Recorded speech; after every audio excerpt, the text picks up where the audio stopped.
Hi guys, I never really thought that somebody from Labour would make Jeremy Hunt of the month, but that's sadly what ex-MP Jonathan Ashworth has achieved. So it seems nobody from the cabinet was available to speak to the media on the day after the vote on an SNP amendment to the King's Speech to scrap the Universal Credit two-child benefit cap.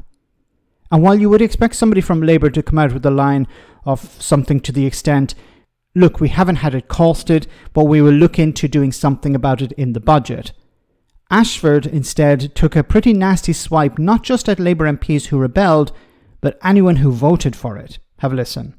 It has been described as ruthless. Is that the man you know? Keir Starmer is certainly a strong leader, but I don't think it is surprising that a leader would want his MPs to defend his policy programme in the voting lobbies of Parliament and not join up with the Scots Nats, the Greens, the independent Gaza MPs in trying to vote in voting against the Labour government. But isn't it good government to keep people together, to be able to unify different parts of the party, especially this early on? Oh, I'm not a brutal... I'm in favour of working with people. And that's why my advice to colleagues would have been to engage with the policy review, put the evidence in, put the arguments to the policy review and effect change that way. They knew that this amendment was never going to pass because of the commanding majority Keir Starmer has. To join with the odds and sods who are pretty impotent in Parliament, they knew there was no chance of this amendment passing. It was a gesture. That's not how you change policy. You don't change policy by gestures. You change policy by engaging with the policy-making structures. There was that opportunity there.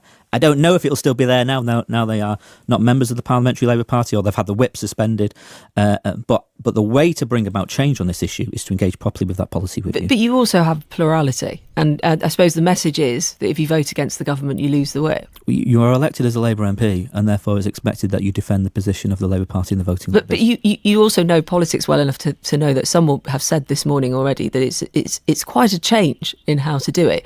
That the removal of the whip is meant to be a more of a new, and has been historically, could be changing, and that's what I'm trying to monitor here. What's regular, what's normal, and what we're to see of this government moving forward if we get to know it. It's meant to be more of a nuclear option. But these decisions are made in a particular context, and the context we're in at the moment is 3 weeks or so since a general election when the first King's Speech, the first Labour King's Speech was put forward based on a manifesto that was put to the British people and endorsed by the British people in that general election.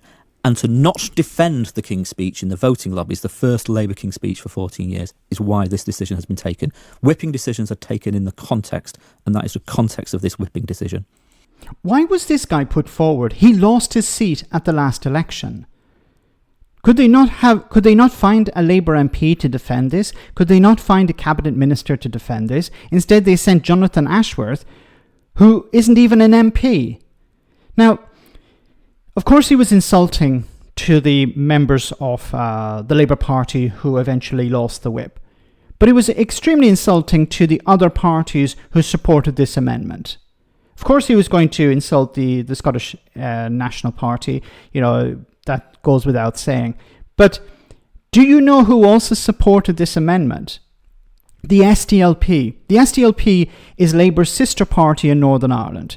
So Jonathan Ashworth is describing the SDLP, along with others, as odds and sods. So his response to all of this is, do not rebel, engage with the party. But if you try to engage with the party and the party don't listen, then what are you supposed to do? You have to rebel. That's the only way you can deal with this. You can argue whether rebelling is a good idea or not, but if they engage with the party and say, look, maintaining this benefit cap is a problem. We can't support this. We can't sell this to our constituents. What are we supposed to do? Well, the only solution they have left is to rebel. Now, it's funny also because Jonathan Ashworth in the past has criticised Tory MPs for voting for terrible policies. Well, now he's basically saying Labour MPs must back whatever Keir Starmer puts on the table. So, in the past, when Conservatives voted for terrible policies that were put forward by the government, that was a wrong approach. They should have voted against the government. But now, when Labour is in power, you have to vote down the party line. It's absolutely ridiculous and, of course, hypocritical. We have to come back to the main point here. Insulting MPs who are not members of the Labour Party for voting for an amendment that they deem worthy. And second, the government are putting forward somebody to answer questions to the media who isn't even an MP. Let me know in the comment section, guys, what you think. As always, your comments are greatly appreciated. Thanks a lot.